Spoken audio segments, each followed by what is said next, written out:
As was said, my name is Julie Eve Hayes, and I am a former college mascot.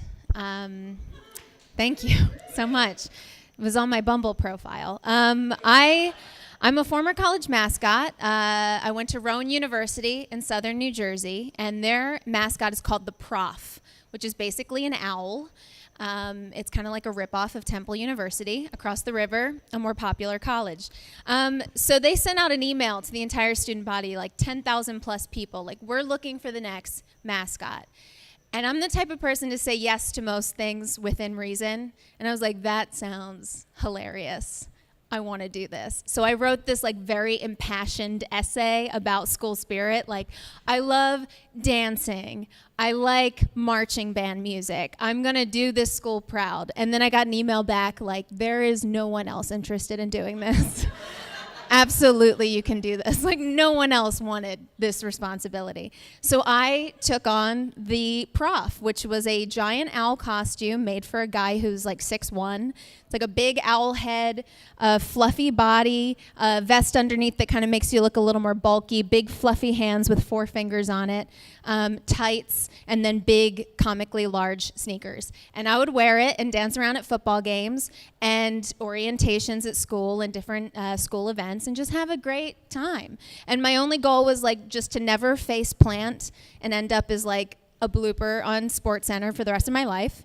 And just enjoy it. And one day I got a call from the school saying, we're going to send you to an NBA game, a Philadelphia 76ers game, because the mascot of their team, which was like a rabbit at the time, it kind of looked like a Donnie Darko rabbit, but it was like a globetrotter type guy who could like play basketball in the rabbit suit. They were like, it's the mascot's birthday at the 76ers game, so they're getting all the area mascots from like colleges and minor league and major league teams to come together and have a big mascot birthday party, and at halftime you're going to play mascot basketball on the court with like 12 other mascots.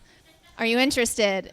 And once again I was like, absolutely, that sounds amazing, that's hilarious. And I said yes. So I brought my mom with me, because every mascot should have a handler, in case you guys ever sign up. You should always have a handler, because it's hard to get in and out of the suit to pee. So you should just have like a friend or someone to come with you. So I brought my mom, and we were shown through these like back hallways of the 76ers stadium. And then we came to our little green room area, and we opened the door, and it was filled with other mascots. There was a girl dressed as a Quaker. I want to say Penn State, and now I forget, but another area college, so she was a Quaker from a Philadelphia area school. There was the Camden River Shark, which was a minor league baseball team that I think is now defunct. And it was like an older guy who was like in his 40s, and he was like the jaded mascot. Like, he would talk about like doing like side mascot gigs in addition to the River Shark, like to make extra money on the weekends. And he like wasn't really into it anymore, but he would just be like, oh, it's not the same anymore. And just like talk about it as like his actual like year-long profession. There was a guy dressed as a leprechaun, and it was a black guy, and he owned like an auto body shop. Like, there were some businesses too, so he owned an auto body shop, and he brought like 6 people with him. So he like was like, yes, I'm bringing a whole group to the whole thing. Everyone else just had like one handler. There was and then, so there were a couple other different sports teams, and then there was a soft pretzel for like a local soft pretzel business, which is a big thing in Philly. And it must have been a girl, I'm assuming. It was really short. It was like 5'1". It had no arms. So it was just like a really wide soft pretzel with little legs and no arms to play mascot basketball. And it like didn't have a handler with it. I say it because we still don't know. It didn't have a handler. It didn't speak to any of us through the suit. And it was just there. And and it was like there for the event. So we all started like kind of trying to talk to it, but then like the group bonding thing became just like making fun of the pretzel. Because we were like, I don't know who's in the suit, but like they haven't talked to anybody, they haven't gone to the bathroom, they haven't drank anything. So we just kept like making fun of the pretzel, like, what the hell are you gonna do on the court tonight, pretzel? We were just being like bullies, but it brought us all together. So they sent us out, like first quarter we got sent out. We had to dance around the court a little bit. Again, I can barely see in the suit, but I can tell a lot of people are there. But I'm just like dancing hard as this owl in front of a stadium of people. And then we're whisked backstage again. My mom is still there. And I think at one point she even looked at me and was like, why do you send me to these weird things with you? Because I'm like 19. I'm in college at this point. So this is a lifelong thing of me bringing my mom to the weird clubs I insist on joining. And I think that was her moment of like, you're an adult now. You can be a mascot by yourself. And then halftime comes, and it's time to play mascot basketball. And again, I say yes to a lot of things, and it's not until this moment that I realize, like, we're walking out on the court, a group of like 10 to 12 mascots, and it hits me, and I'm like, I don't know how I'm gonna play basketball like this. Like, I don't know why it took that long to get to the point of like, I'm in an owl suit. I can barely play basketball without this. And I'm in a giant owl head. I only have 4 of my 5 fingers. They're covered in fluff. The shoes are way too big. I can barely move. And as I walk out on the court, I like start to trip and I see my life flash before my eyes and then I catch myself. And I was like inspired in that moment of like, you didn't fall.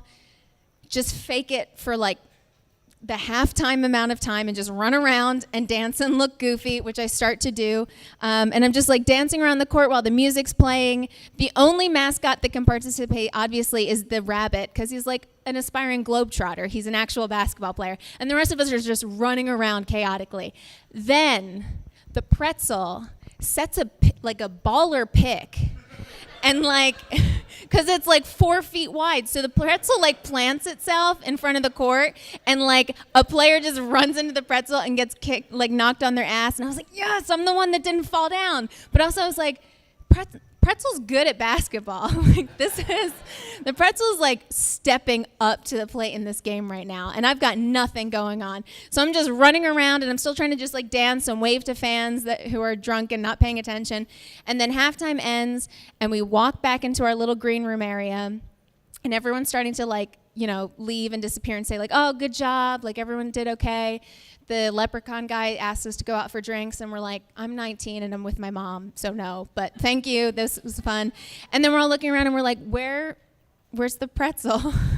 Like the pretzel's just, the MVP of the game is gone. And we all look around and we're like, the pretzel's just disappeared for the night. And then I never saw that pretzel or any of those people again. And I only told a couple of my friends at the time in college that I was the mascot. So other than you guys, no one really knows that this happened to me, but it is on my Bumble profile now. So if you guys want to turn that on, Julia Eve Hayes, again, you can swipe on the person that used to be a mascot. Maybe the pretzel's out there somewhere. Thank you, guys.